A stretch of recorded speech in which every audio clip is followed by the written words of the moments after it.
Across the Park podcast is proud to be sponsored by Globe Gas and Heating. For the best kitchen and bathroom renovations, boiler servicing and repair, and central and underfloor heating in the Northwest, head over to globecentralheating.com and quote Across the Park for a free quote.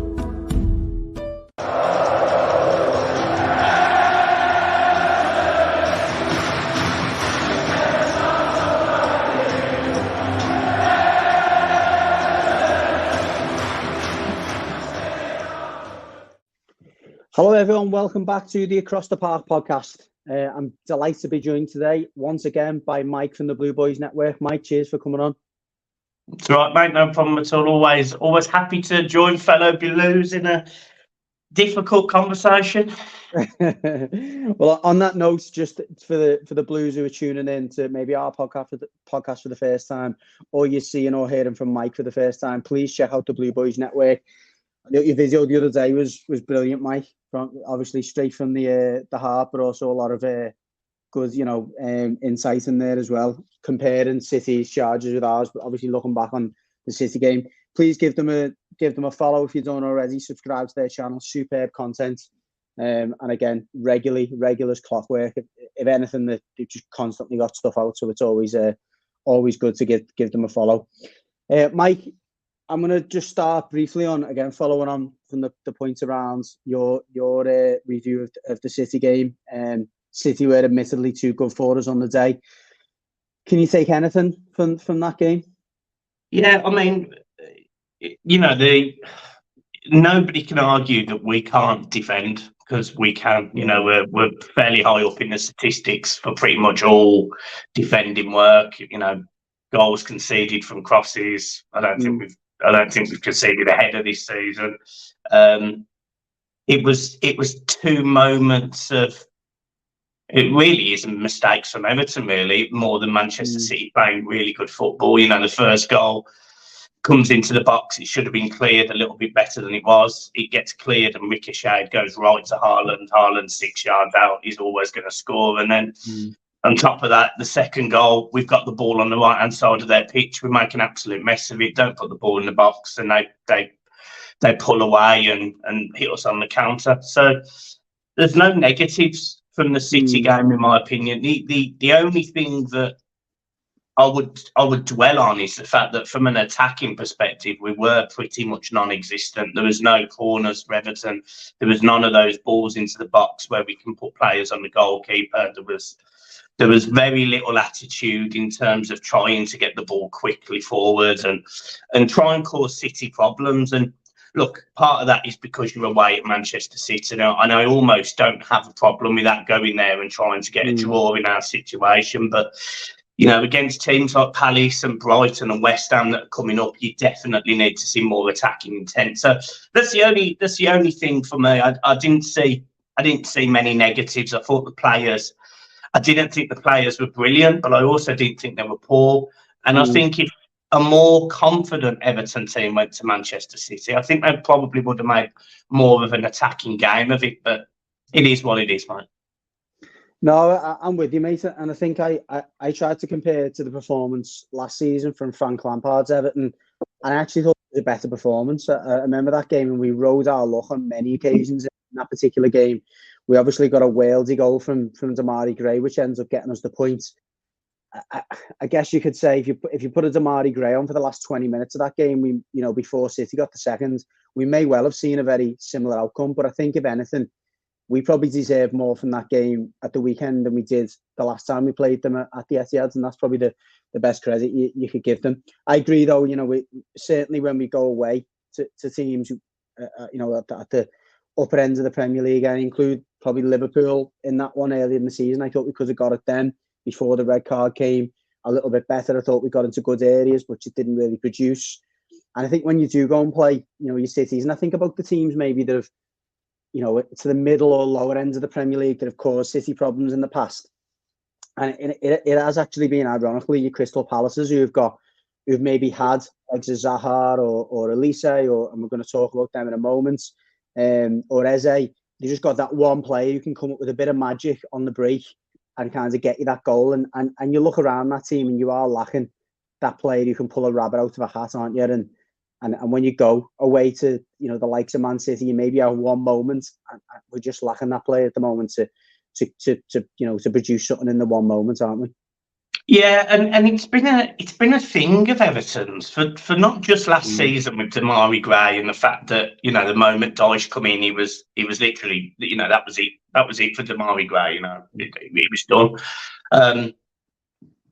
We've had these players in the past that have had these individual moments of brilliance, and then they don't play. You know, I think we had it 5 years ago with players like Adamola Lookman. You know, that's another player. Delafeu, Morales. Yeah. And we have these players that have this moment of brilliance or have this ability to create something out of nothing, but because, you know, for whatever reason, they're almost frowned upon almost, and specifically with players like Damari Gray, Ademola Lookman.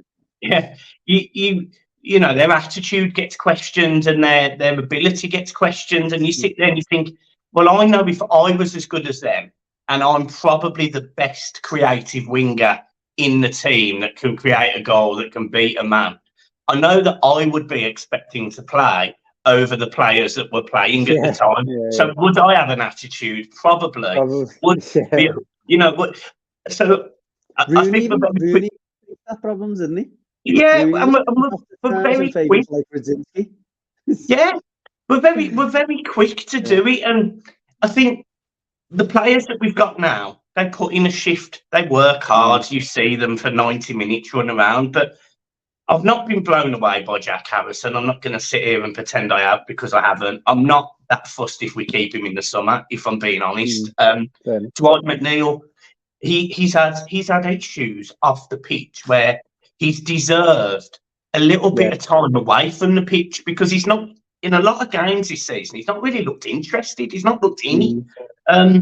So for me, I have wanted and craved that player who can do something. And look, Takore has been great for us, but against the Man City team, it's not going to be Takore carrying the ball 40 yards and having a composed finish. I'm not saying he's not capable of it, but the fact of the matter is, it's not necessarily in his locker in that sense to do all of it.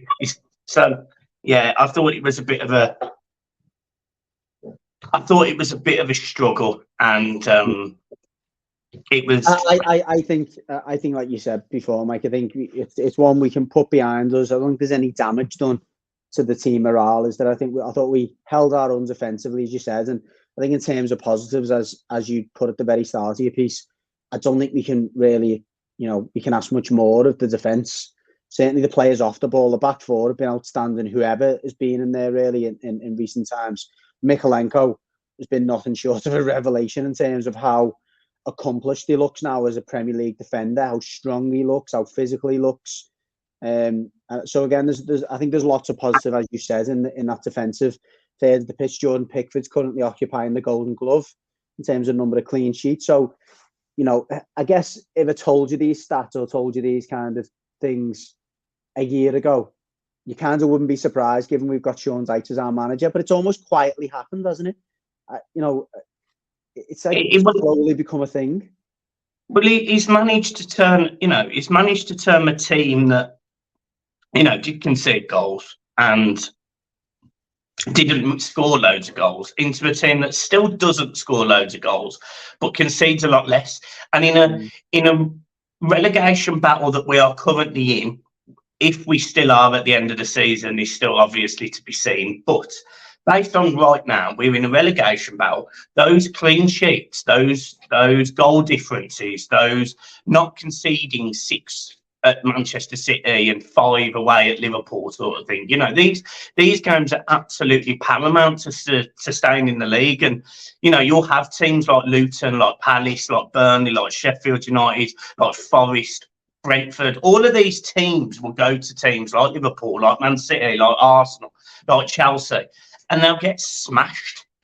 And Everton just haven't been. They just haven't had the same kicking. And we've been fortunate, really. You know, we identified an issue, I'd argue, against Aston Villa right at the start of the season when Michael Keane was exposed several times. Jared Branthwaite comes in. We obviously had issues at left and right back. But yeah, you know, every player, when we've called upon them, they've done our job. You know, Ben Godfrey's been a revelation at right back recently. Yeah, but when I've seen him before, he looked awful, if I'm being honest. And Mikalenko, as you rightly say, I mean, there will be players interested in a left back in the Premier League who is simply good at defending, because he's not very good going forward, but he's phenomenal staying one-on-one, not getting beaten by a ball. So, yeah, I'm really happy defensively, but we definitely miss somebody that can put the ball in the back of the net. And I think the quality of our wingers is bottom 5 teams. I really don't.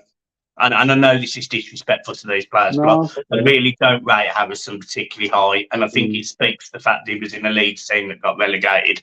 And the same you can say for McNeil with Burnley. I just don't think they're as good as we could have.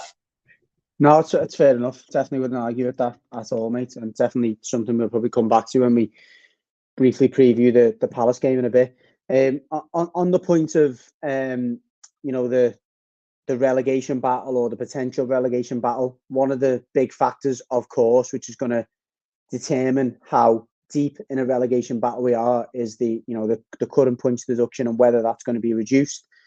On that matter, we've obviously now had words from the Premier League via Richard Masters in a letter to the Department for Media, Culture and Sport that they do not intend to release the minutes of the meeting that took place to determine Everton's, or say determined to state what they believe to be Everton's punishment, and they believe those minutes should be private. Is a private meeting. I mean, it's just another chapter, isn't it, of this debacle, you know, and this ridiculous set of circumstances that the Premier League, are manifesting. To be honest, it stinks. Like, it stinks. If you put into perspective, you know, this is a business that generates, what is it, £4 billion a year, is it, the Premier League? This is a business where, you know, you've got football teams that are massively involved in the community. You've got Everton Football Club, which has always been a fan club. You've got, you know, a group of supporters who are passionately, fiercely passionate about, you know, just football in general. It's not like Everton are sitting there going, we're the best club in the world, because we know we're not right now. But what we're not expecting is to be shafted at every turn, and for every single situation to be perceived as different by the Premier League. And, you know, this has happened lots of times. Richard Masters saying they won't release a minute is a joke. The fact that, I think it was 2 days ago, an article come out saying Richard Masters had blamed Brexit and the UK-Ukraine war for, you know, how difficult it has been in managing the Premier League. Yet Everton can't use that as a mitigating statement in what was clearly, obviously, a club that was financially backed by Megaphone, who were involved in Russia and Usmanov, and Everton can't put that as a mitigating factor why they can't sell players. Now, look, whether those players were overinflated or not, 8 players at £10 million is not unrealistic each, but based on the fact that we saw Neil Maupay for 15 million. So it's not unrealistic what Everton set themselves up by. And it's also not realistic. It's also clearly not fair that clubs like Wolves, like Everton, like Forest, like Newcastle, like Villa, like all of these other clubs that have got, you know, a decent backing, having to sell players to the clubs that have got higher revenue, higher income, higher turnovers, simply because they fit profit and sustainability a little bit better because their revenues are higher. It's a completely archaic system. It doesn't work. And all it does is take the competitive edge away from the Premier League. The Premier League is a farmers' league with one team in it, Manchester City, and you occasionally have a couple of teams that spend a lot of money trying to punch upwards. But let's be real, I don't think Arsenal are in the same league as Manchester City, and I think if Liverpool lose a couple of their key players next season, they're not going to be either. And the Premier League have allowed this to essentially happen. It's a joke. It is an absolute joke, and it stinks, and it explains, it shows that clubs like Everton that have got a strong tradition, a great history, a club that has spent the second longest time in top flight behind Arsenal. You know, Arsenal have never been relegated. Everton have been relegated once. We are a massive football club, and the Premier League need to start remembering that. Every other team in the league need to start remembering that. When you've got Manchester City that have played 22 seasons in the top flight, I believe, and Everton have played over 80 or whatever it is, it's chalk and cheese. So I think Everton need a little bit more respect. I think the fact that they treat the community, I'd argue, better than any club is certainly the community itself has won numerous awards. The fact that Everton sit here today having to sell players in the summer to be financially compliant when the costs, my understanding, is against loan payments on the stadium, which they can't do anything about until the stadium is built and essentially a mortgage can be put on it, is an absolute debacle. And based on the fact that clubs like Manchester City have had their stadium handed to them, it's a joke. It's a joke. No, nice rant, mate. Couldn't have put it any better. I think the one thing I'd add about the most recent developments is the simple fact that the Premier League wouldn't be the Premier League without its members, and the members of the Premier League should, by default, have a right to access any set of minutes where any of those teams are discussed. It shouldn't even be a factor, and that's like a staple requirement of any membership of any any competition, any club, anything that you're in, where it's assembled based on its founder members or based on its members. Any meeting that takes place about those members, or to decide anything that dictates or impacts on the competition itself or impacts on that club or that membership, should be open to those members. Now, whether they don't want to publish it and put it whatever, but we should have a right. And any club, I mean, other clubs at the top of the league, you just mentioned your Liverpools and Chelseas and all that, they should want to know what has been said in that meeting and why whatever decision has been taken, has it not been applied, or have you tried to do the same at Man City? Because we want to know as well, because it's impacting on our future, our ability to compete for trophies. Your Aston Villa you mentioned then, these are all clubs that are being negatively impacted by the lack of action being taken against Man City and other clubs in that bracket. Yeah, and the other fundamental is the fact that it stinks in the simple fact that as a football club, Everton have always tried to do the right thing, and yet you've got a board in the Premier League that are now being looked at and scrutinised for how they've handled Everton. So they've created such a big problem, because they're now stuck in between a rock and a hard place, because they can either continue to nail Everton, which, if they choose to do that in the second penalty and this appeal doesn't work and we still have 10 points, Everton legitimately could have a 20-point deduction by the end of this season, and that will see us in the Championship. Now, if they want that, fine, because they did similar to Derby, they've done similar to clubs in the EFL. Like, if that is what football, if that's what these hierarchical establishments want, clubs to essentially be relegated for building a stadium or to try and do something to be aggressive and try and go forward, it takes a competitive edge away yet again. So you're creating a Super League within the Premier League by the top 6 clubs. You may as well have a separate league table for these teams.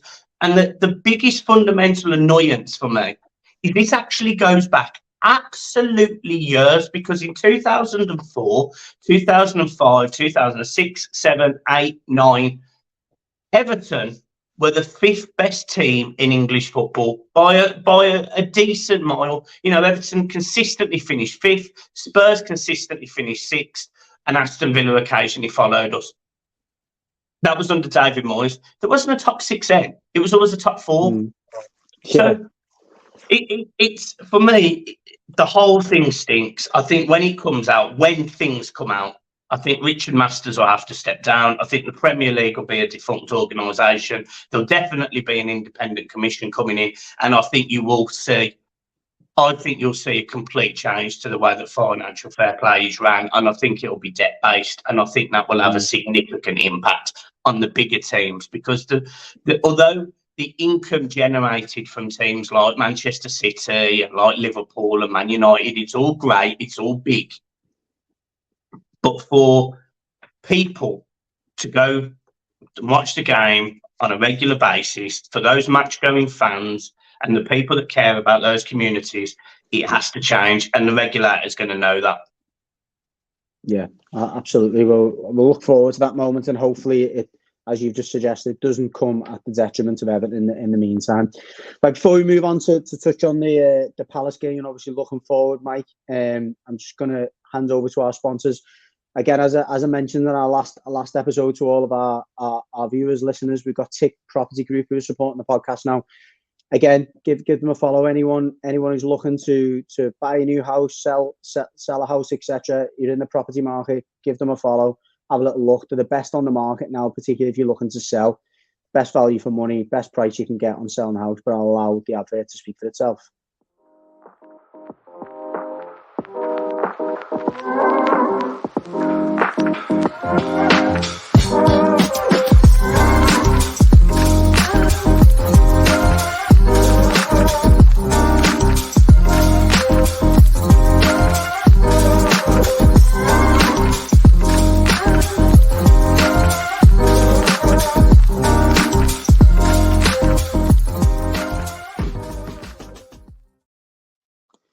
Welcome back, everyone. Loved that little tune.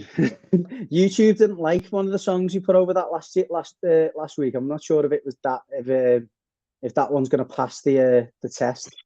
But yeah, well, you'll find out if you earn £2 or nothing from these videos on YouTube, mate. That's it. Yeah, your monetization has been taken off. For the benefit of anyone who doesn't know what we're talking about, there, both our podcast and Mike's, we rely on the small bit of revenue that YouTube gives us when people view our podcasts. From time to time, yeah, and it is small, yeah. From time to time, YouTube doesn't like certain things you put in there, and it will turn off this little monetization button, which does hurt you when you spent a bit of time. You're hoping to just keep the lights on, literally. But yeah, back to things, Everton. Just before we move past, obviously, the appeal, just taking aside all of the hugely corrupt politics from the Premier League side, any feeling on your end now in terms of things you've heard coming out? Any feeling on what you think the outcome of the appeal might be, which we're hoping to see here early next week, I believe? Yeah, so it's difficult because I've read the arguments for both sides, and Everton fundamentally have admitted, based on their rules as of today, that they are in breach. However, the rules changed halfway through the stadium construction. So last season we didn't breach it, but this season, no, the season before last we didn't breach it. Yeah. But last season we breached it, hence now, and this season we breached it. And depending on the costs that we're still paying, we'll breach it next season as well. So you sit there and you think, well, that's completely unfair. And based on that, it should be zero. There should be no points. There should be no fine. There should be nothing. It's clearly a case of the rules have changed halfway through. You can't move the goalpost at 45 minutes. You can't do that. So for me, I think it should be zero. However, we're not that lucky. So I suspect it will be 5 points. I suspect it will be halved.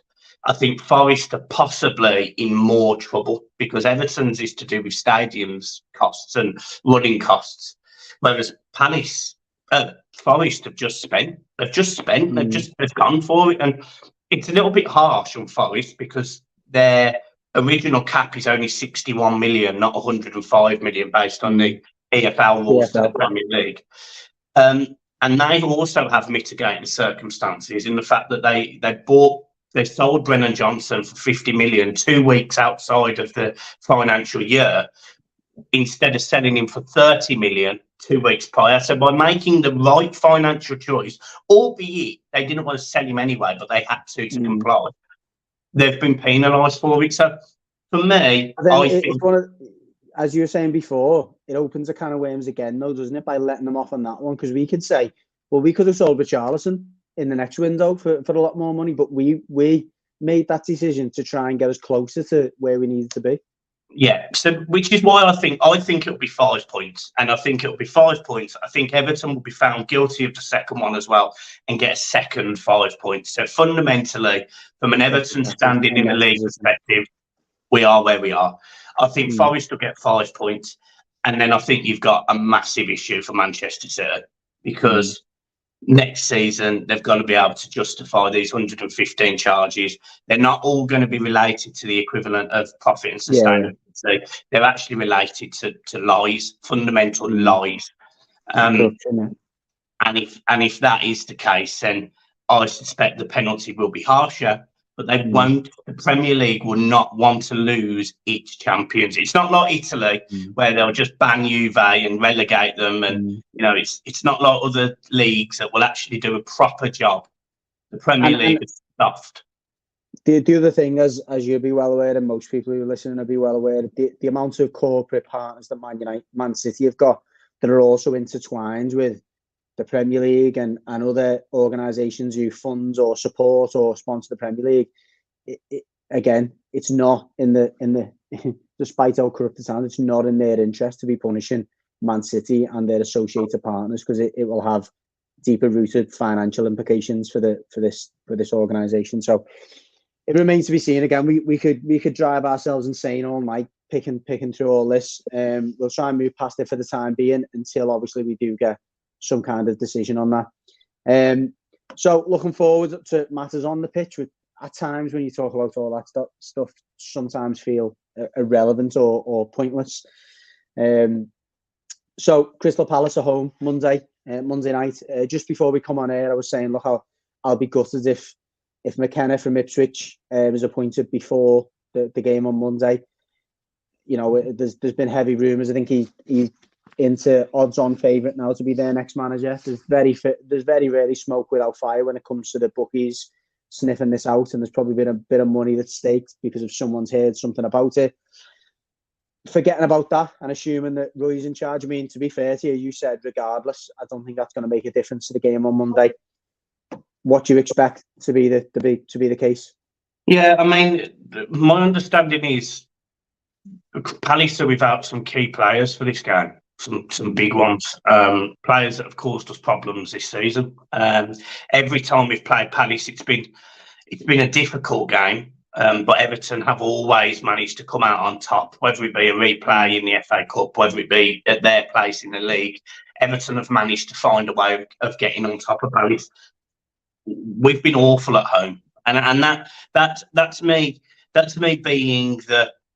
We've played Wolves, we've played Luton twice, we've played Fulham. They're just some of the standouts where we've lost games, or we've just not played well. So it's actually the fact that we're at home that worries me, because I think if we were playing away, I'd actually back us. We've got a blueprint. Yeah. So for me, look, I think Everton win this game. I think it's scrappy. I think it's tight. I think Everton win probably. Honestly, I suspect it's like 2-1. But we have to win, and the pressure is on us to win. The fans will know that. They're deliberately, in my opinion, the Premier League are holding it back. I noticed that Jamie Carragher had came out. He tweeted today because he's had a bit of pressure, and I noticed he tweeted today asking why the Premier League are waiting and holding back the information on the appeal. I suspect. And I always did suspect, I said it on the channel, I didn't think it would come out this week. I think it'll be next week. Monday Night Football, it would just be an absolute, I mean, it would be a bloodbath, wouldn't it, for the Premier League on Monday Night Football? Yeah, so I suspect it will come out the Tuesday after the Palace game. and I really do hope and expect that we have a good game and we can. It would be nice. It would be nice to see us just dominate a game of football because Well, I was going to team answer that before you come into that, Mike. And so I'll ask you the question to bolt on to what you're about to say. How do we do that? I mean, and I'm not expecting some kind of Carragher and Neville-esque tactical analysis here, but you know, we've rolled the dice with various different ways of playing at home, including throwing Beto and Calvert-Lewin up front together, which I absolutely don't want to see again. How do we flip and create that blueprint at home? What changes do you think the manager needs to make to get us more on the front foot, to help us control, dominate the game? Where does he need to make them changes? So honestly, I think it's difficult because when you look at the midfield that Everton have, they've got ball players, i.e., you know, they've got Garner. I mean, James Garner, you know, he can pick up a ball, he can turn, he can pass. Yeah. They've got Nana, you know, we haven't seen enough of it this season. And for me personally, I don't have an issue if he was sold in the summer, but we saw it against Man City. He comes on, he's demanding the ball, he's turning on the ball, and he's playing forward. We don't see enough of that. We see very much little side-to-side balls to our wingers, and our wingers do the job, and they get doubled up on, and we see the long balls into Calvert-Lewin, who, you know, I'm not there with Lewin anymore. If I'm being honest, I'm not seeing the guy busting the gut to get down the channels. I'm not seeing the confident player holding the ball up and keeping it like he used to. I'm seeing him having to come out wide, which takes his presence away from the middle of the pitch, which is fine when you've got Decore, but we haven't had Decore. So for me, Everton have to find a way of playing football again. They have to play football because defensively we are fine, but we've got to start playing the ball along the deck. We've got to play these little triangles again like we used to. And I'm not sitting here saying that we're going to be the best football team in the world, but Everton also scored a goal this season that consisted of 38 passes. So we know how to do it. And we need to keep doing it because if we keep the ball for long enough, Palace will lose steam. You know, the pace that they've got in the wings, the pace that they've got in the middle of the park, the strong forward players they've got, they won't have the ball to create problems. So Everton have to keep the ball, pass it nicely across the floor, keep it in midfield and play those through balls to our wingers so they can invert in between. I've seen Jack Harrison look very good by running off his man. Let's see more of it. Let's see more of it. But, you know, Dyche will probably play the ball to a centre half and go long, and that's great. We've played the most long passes this season for a reason, but I don't think it's helped at home because teams are happy to sit a little bit deeper against Everton because they know they'll go long. So let's play football on the deck and confuse Palace. That's, for me, how we win this game. Yeah, no, fair enough. And I was going to ask, you obviously praised the contribution of Ben Godfrey in recent weeks. We've somewhat blessed now at right back in terms of having a number of options. Is this a game where Ben Godfrey comes out and maybe Ashley Young goes back in at right back with Seamus Coleman just to give us that added dimension from full back, which admittedly at times Ben Godfrey's unable to give us? Do you know what you say that, but I've seen Ben Godfrey get forward. You know, I've seen Ben Godfrey. But I guess the criticism would be, has he got enough assists in him? Has he got that creativity in him? I'm not saying we've seen it in abundance from Ashley Young, but, you know, he's more comfortable higher up the pitch, isn't he? Is my point, I guess. I mean, for me, I think Ashley Young's done a decent job in midfield, and I have no problem with him playing there. The problem is, who do you drop to put Young into midfield? So then do you put him at right back? And if I'm being honest, I do think Ashley Young has been at times a bit of a liability at right back.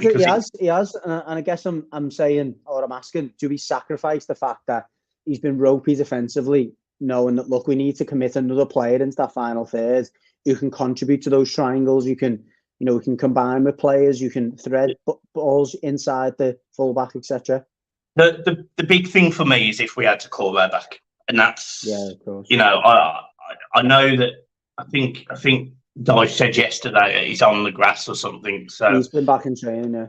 Yeah. So if Takore is available, he starts, and I don't change the team. I don't change. I keep Ben Godfrey at right back as long as he's okay. So does he come in for Young and Harrison moves out, or does he come in for Harrison and Young stays where he is? He stays at right back, so Godfrey would stay at right back for me. No, and the point is, my question was, if Takore comes in, does he come in for Harrison or does he come in for Young? Yeah, so he goes in centre midfield where Young's played. He sort of goes in front of the two in the holding, which, if that's James Garner and Onana, fine, and Takore sits in front. That's what I would do, and then you've got your Jack Harrison. If I was being honest, I'd have no issue in terms of starting better on Monday, because I've been really disappointed with Lewin this season. And look, I am not blown away by Beto at all, but he does work harder. And his hold-up play is not great, but he works harder. Yeah, and I think what you would say about Beto, if Takore was fit, I think it would be more likely that Beto plays. The reason being that he doesn't rely on quality kind of contribute. He doesn't reply. Sorry, Takore doesn't rely on quality kind of layoffs and stuff. He just looks for bits. And I think when you've got Beto up there and the ball goes up to Beto, you're more likely to get bits because he's just a handful for defenders, and things bounce off him, bounce off other players when he's there. He creates chaos, and I don't think for me there's been enough of that at Goodison, really putting the opposition on the back foot, really hurting them. He played in the cup game, or he come on the cup game earlier on in the competition. I'm trying to remember who it was at Goodison, and he caused them all kinds of problems in the channel, Beto. And I think that's where we need that's where I think we're lacking. You're talking about threading balls through to the winger, but I don't think there's enough movement from Calvert-Lewin going that way as well. He's a target a lot of the time, but he's very rarely running in behind. He's very rarely running into them channels and stretching the opposition. Yeah, you're spot on, and I think if you look at the goals that Beto scored, he scored that header in the FA Cup game against the League One. I can't remember team at the time. Doncaster. Yeah. He comes out. Look, it's Doncaster, so I'm not. But the goal he scored against, was it Spurs? Whoever it was, the goal he scored. Was it? We won 3. Was it? I can't remember who it was. But he runs down the channel. He's down the channel. He gets to the right hand side and he slots it past the keeper. The goal he scored at the weekend, but it wasn't given. Wasn't it? Newcastle, wasn't it? Newcastle. And then the goal he scored the weekend, but it was disallowed because he was offside. Was again down the other channel. Good finish. So for me, he looks like he's going to cause more of a handful. Partly because I don't quite think he knows what his head and his feet are doing. But it's fine. I'm fine. I've seen some shocking strikers at Everton Football Club, and at least he's quick and strong. He's fast enough to cause problems, don't you? And we've seen worse strikers who've got no pace as well. Yeah. So for me, look, no matter what Everton do, the simple aim of this game is to get 3 points. That is it, because Luton losing at home against Sheffield United was a massive plus. I suspect their bubble's kind of going to start bursting. You mentioned about potentially McKenna from Ipswich coming into Palace. Eventually, he'll pick them up. He's a good manager. He's an exciting young manager.